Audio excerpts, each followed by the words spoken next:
রিমা, তোমাকে আমি কত জায়গায় খুঁজেছি, বাড়ি চলো রিমা। কে আপনি? আমার নাম জানলেন কি করে? আমি তোমার স্বামী।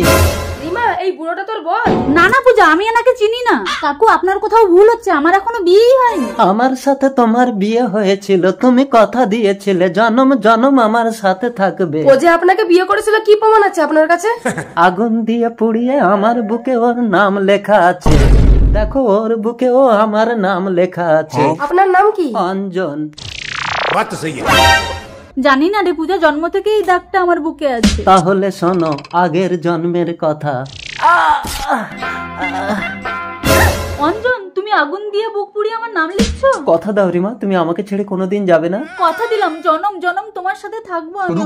আমিও আগুন দিয়ে বুক পুড়ে তোমার নাম লিখবো। রিমা, রিমা, আমার বউকে আমি অন্য পুরুষের ঘর করতে দেব না। অঞ্জনের কাছ থেকে আমাকে নিয়ে গেলে আমি কিন্তু নিজেকে শেষ করে দেবো বাবলা। রিমা, আমার রিমা। উঠে পড় অঞ্জন, তোকে আমি অমর বর দিলাম, তুই কোনোদিন মরবি না। রিমা, আমার রিমা। স্বামীর অত্যাচারে রিমা আর বেঁচে নেই অঞ্জন। না, আমার রিমা মরতে পারে না। তুই চিন্তা করিস না, 300 বছর পর মধুপুর গ্রামে তোর রিমা আবার জন্ম নেবে। কিন্তু আমি ওকে চিনবো কি করে? ওর বুকে তোর নাম লেখা থাকবে। ওর বুকে থাকবে আমার নাম।